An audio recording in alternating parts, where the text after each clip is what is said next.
moment, and of course other leagues across the world. My name is Joseph ATEWE. Good morning. And I am NENGI ADEMOLA. Thanks for joining us on the Monday edition of Sports Spring on Western Spring Television.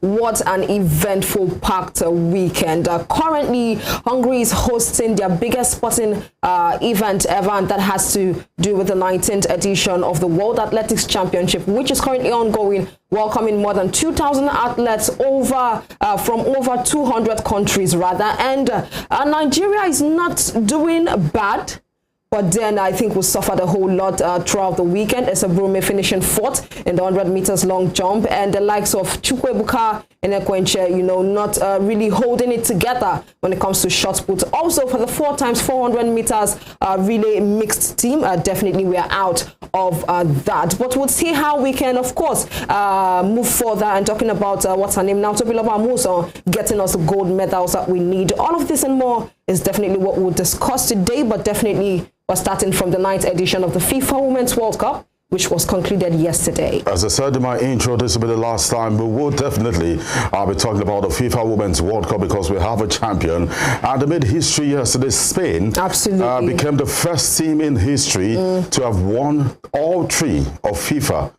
World Cup competitions, from the under-17 to the under-20, and now the FIFA Women's World Cup, winning it in a row. That's progress for me, NENGI. Absolutely, that's a huge progress. Winning it across all under 17, 20, under 17, under 20, and then the senior women's national team. I think it's a nice one. And judging from the fact that the senior women's national team had off-field event, we talked about the fact that 15 of their players refused to come to the national team, owing to the fact that they needed the coach to be sacked. It was a whole lot of controversy surrounding the Spain national team, from the group stages down to the round of 16, down to the quarterfinals, the semis, and of course they struggled to survive it, and yet they are being crowned champions in this particular 9th edition of the FIFA Women's World Cup. I think it's a nice one to write home about. We have the likes of USA, who are 4-time champions, Germany, who are 2-time champions, what's their name now, Japan, 1-time champion. We now have Spain inclusive of the champions list as it stands for the FIFA Women's World Cup. So congratulations to them. And Joseph, talking about England, I think they had a good fight also throughout the competition. Well, they had a good fight. It wasn't just good enough. And I could see the world celebration yesterday from Nigerians, still trying to understand why they were celebrated. I wanted Spain to win, to be honest. Yeah, but then kudos to the Spanish team. They played. They gave their all. We all make mistakes. I think Wigman made a mistake yesterday, and she knew, bringing in Lauren James in the 46th minute, she knew she made a mistake not to have started that girl, but then it was too late for them. There's little or nothing we can say here.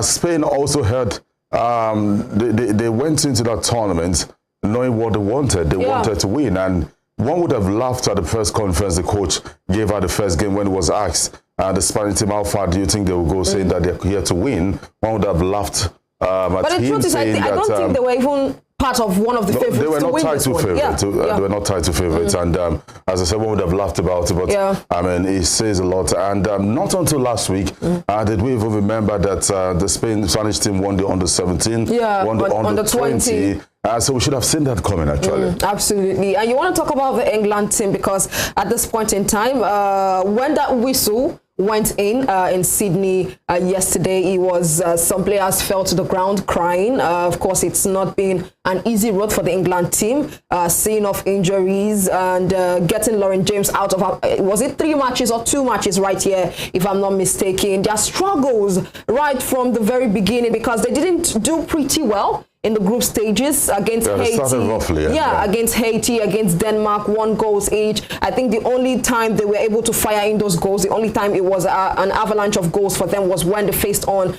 China. 6 goals they scored against China. Getting into the round of 16, faced a very difficult Super Falcons team. They survived that scare for 120 minutes. Getting further into the quarters and the semis, of course, everyone was trying to tip them to be able to win this one. But just like you said, Joseph, we didn't see Spain and coming at this point. So what is next for England at this point, Joseph? I think they will be facing off to know how far they can be able to, put the team in order for their Nations League, which will also serve as a qualification for the 2025 Euros. Do not forget, England, the Lionesses, are defending champions of the Euros 2022. So right now, I think all attention will be put in there. And aside from that, I think for the Olympics also, they would have to prepare for that. And off-field events such as payment of bonuses for this player, such as renewal of contract for Sarina Wigman at this point, who is considered one of the best female coaches so far so good. So I think those would be what would form part of the activities for the Lionesses of England. Well, of course, there is nothing to fall back to for England. They have a perfect team, if you ask me. It's a final. One team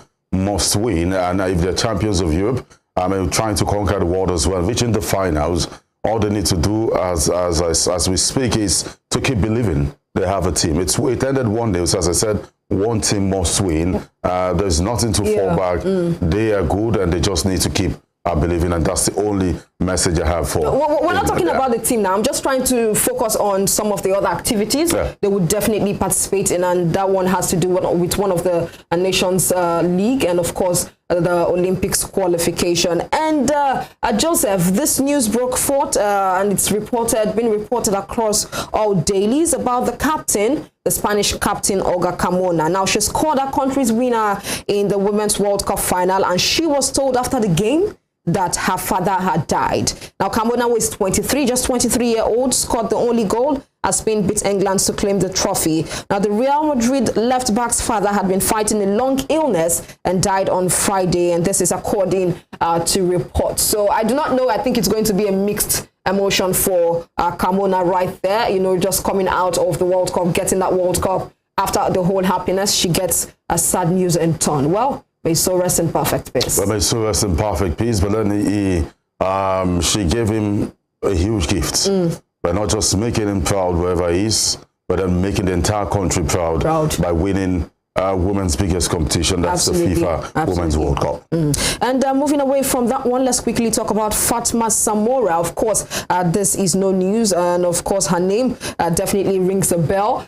If you would want to remember this name, I think this is the woman who visited the Super Falcons at their back room after a particular match when they made it to the round of 16 and told them that their bonuses were actually going to be paid directly to them, but I think 24 hours later, we're hearing something different. But then, former Senegalese diplomat and FIFA's Secretary General, Fatma Sambo Diop Samora, was honored at the Accor Stadium in Sydney, Australia, in the final proceedings after Spain reigned supreme over England in a 1-0 encounter. The stadium was filled with glitz and glams, as FIFA's senior executive lined up to adorn the winning team alongside the runners-up, with award winners also taking their spots on the podium. Fatma Samora was also part of the honorarium after the host pulled up a banner on the big screen in the stadium, appreciating her influence and immense participation in the women's game, of course, that is being displayed on your screen. And it read, "Thank you, FIFA Secretary General Fatma Samora." That was what read on the board. Now, Samora will pay courtesy visits to teams during the competition, including the Super Falcons of Nigeria, after progressing from the group stage, was touched by the gesture and expressed her heartfelt feelings via her social media page. Well, that's it from the FIFA Women's World Cup, and as I said, it's all over. Spain are champions, but we'll keep monitoring the Spanish team. They should be arriving in their country. Not to forget, Joseph, Sweden, they came as third in the competition. They came third. And as I said, we'll keep monitoring the Spanish team. They should be out of the country already, but in the distance, they should be arriving tonight or tomorrow morning in Spain. We'll monitor them and see and give you highlights, of course, of pictures, videos, whatever it is, of how they arrived in Spain. Now let's come to the continent Africa, where the first legs of the preliminary round of the 2023-2024 CAF Champions League took place on Sunday and recorded several intriguing contests across the continent. The several sides have gained advantages to take into the second leg clashes, while some face uphills to keep the Champions League hopes alive. In Botswana, NENGI Galaxy secured a comfortable 2-0 home win over Vistos Vipers at the Lubatse Stadium. Now, a brace from Vincent Sessigny in the 10th and 75th minute helped us to take a 2-goal lead heading into the second leg. And Rama Stars were not able to secure a favorable result in Ghana as Sowa netted the only goal of the game to help Medema SC to pick a 1-0 win at the Cape Coast Stadium. We also do understand the fact that Enyimba International scored 3 away goals but was unable to pick a positive result as Libyan Al Ali Benghazi scored late on in the game to secure a 4-3 win heading into the second leg next week. And now the return leg fixtures will be from 24th of August, where the first round of preliminary stages will be concluded. So what we just had was the first round of the preliminary stages, where Remo Stars suffered a defeat to Medema SC 1-0, and also Enyimba throwing away 3-goal lead to make sure that Ali of Benghazi definitely entered that one to gain 4 goals. So that game ended 4-3 in favor of Al Hilal Benghazi. Well, in as much you want to say kudos to the teams for the effort, but then that was totally poor from Enyimba.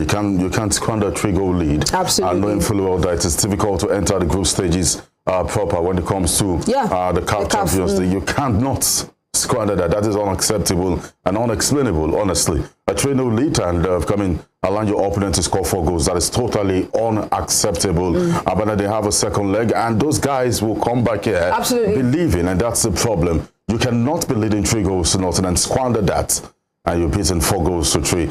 We'll hear from the coach very soon, but then honestly, that is totally uncalled for. And then still talking about the CAF Women's Champions League, all of these definitely, that's why I said it was an eventful weekend right there at the Samuel Egbumeja Stadium. Let's not also forget that Bendel Insurance also played their game aside from Remo Stars and Enyimba FC. Now, the local organizing committee of the Wafubi Women Champions League qualifier has named Delta Queens forward Chinaza Agor as the woman of the match. Nigeria's champions Delta Queens secured a comprehensive 3-0 win over USFA of Burkina Faso at the Samuel Egbumeja Stadium in Benin City. Chinaza Agor has been a tremendous player for the Delta Queens. She scored both goals in the final of the Nigerian Women's Football League Soccer Super 6 against Bayelsa Queens. And apart from scoring the second goal, Agor gave a super performance to ensure that Delta Queens secured the maximum points. And Agor will definitely hope to continue impressive form when Delta Queens play their final group matches. So Alaba Olabi scored in the 5th minute, Chinaza Agor scored in the 61st minute, and Mercy Omoko, one of the highest goal scorers for the Nigerian Women Football League, scored in the 7th, 9th minute. Although they were 10 men down, but definitely they were able to deal with the Burkina Babes, leaving them 3-0 and getting into the second round. We do hope that they would replicate what they showed us in the first round. And Imade Osarenko Joseph scoring the only goal that fired Bendel Insurance to the next round of their own competition. Well, congratulations to these guys. Away from club competitions, officials of the Confederation of African Football CAF are expected to arrive the ancient city of Kano today to inspect the Sani Abacha Stadium and other facilities ahead of the 2026-2027 African Cup of Nations. The chairman of Kano State Football Association, Sherif Rabiu, dropped these at a reception organized by schoolmates of Bayero University Kano held in the state capital. Alhan explained that Kano has been selected by the Nigerian Football Federation to be among the host cities. It is close that the present administration of Governor Abba Kabir Yusuf is interested especially in encouraging and supporting any move that will improve the fortune of supportive activities in the state and the country in general. Well, getting away from that one and talking about unlimited sports as it concerns Nigeria, we understand the fact that the under-18 handball team has won the IHF trophy. And aside from that, talking about the 2023 volleyball championship, Nigeria will now face Kenya in the quarterfinals of the 2023 African Senior Women's Volleyball Championship in Yaoundé, Cameroon. Nigeria lost to Algeria 2-3 in their last group stage match at the Multipurpose Sports Hall on Sunday. And Nigeria recorded 2 wins against Mali and Burundi, as well as 3 losses in the hands of Cameroon, Egypt, and Mali in the group stages. The head coach of the Nigerian women's volleyball team, in person of Samuel Ajayi, said losing the 5th set to Algeria was painful. And Ajayi said all attention will now be shifted to the quarterfinals of the championship as Nigeria faces silver medalists at the 2019 African Championship in Rwanda. Well, all the best to them. Currently, they've been doing us proud, but definitely they need to improve and better their performances. All right, joining you to talk other sports, the FIBA Africa Pre-Olympic Qualifying Tournament ended in Lagos on Sunday with Cameroon picking the ticket to 12 teams, including the host Nigeria, started the tournament in the nation's economic capital, but the D Tigers failed to make it beyond the group stage.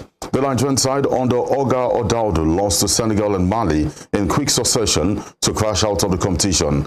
Senegal, as one of the tournament favorites, faced Cameroon in the final, and it was the latter that came out victorious. The game was keenly contested, and the first quarter ended all square, 25-25. Cameroon took over the game in the second quarter and was able to create a 10-point gap for the 3-33. Senegal rallied back in the third quarter to reduce the gap, but was unable to come back into the game as Cameroon ran away with an 80-74 victory. Well, that is how it stands for the FIBA pre-Olympic qualifiers that went on in Lagos. Nigeria, the Tigers of Nigeria, were far gone out after facing defeat to, I think, Mali, if I'm not mistaken, Senegal and also Mali. And finally, Senegal went against Cameroon. It was Cameroon that was able to get a podium finish, securing a ticket in the tourney. Now, let's move away from that one. Recall I told you about the fact that Hungary is hosting one of their biggest sporting events ever, and that is the 19th edition of the World Athletics Championship. Let's give you updates about how Nigeria is faring. So far, so good in a competition that started on Saturday. Now, Esa Brume finished 4th in the women's long jump event at the 2023 World Athletics Championship in Hungary on Sunday. The 27-year-old produced a 2.88 meters jump in her second attempt, but was edged to the bronze medal by Romania's Alina Rotaru Kotman. Serbia's Ivana Vuleta took the gold with a world lead jump of 7.14 meters ahead of Tara Davis Woodhull of the US, who took silver with 6.91 meters jump. Brume had qualified for the final despite failing to achieve the 6.8 meters mark needed for automatic qualification, but earned her final status as one of the closest jumpers. Now, the Nigerian, who has been one of the country's consistent athletes in recent years, failed to secure a podium finish at the World Athletics Championship for the first time since 2018. She won bronze in the 2019 rather. She won bronze in the 2019 edition in Qatar and earned a silver medal in the US in 2022. And the further updates is that in the women's 100 meters race, Rosemary Chukuma progressed into the semifinals as one of the 3 fastest after missing out on automatic qualification. We also know that Nathaniel Nwachuku ran a season best 48.47 seconds in the men's 400 meters hurdles to advance to the semifinals. And in the women's discus throw, the trio of Amechi Obiageri, Pamela, Anumba Ashley, and Onyekwere Chioma failed to advance beyond the qualification round. And in the men's 100 meters race, the duo of Ishekiri and Sheye Ogunlewe crashed out in the semis after finishing 7th and 6th in their respective races. That's it from Budapest. That's how we stand. The team Nigeria not looking good at the moment. Absolutely. But we're still waiting to see if these guys will bring in something in terms of medals. And that's what we have. Brume has missed out on the long jump podium, but there's still a lot to come as far as athletics is concerned. Eyes, of course, will be in Budapest, Hungary, as the competition progresses. That's it from the local scene. We need to go on a break. What a week we had. Matches were played in some of the big leagues across Europe. Absolutely. The final of the FIFA Women's World Cup. Highlights from some of these matches. And when we come back, more stories making headlines. We'll be back.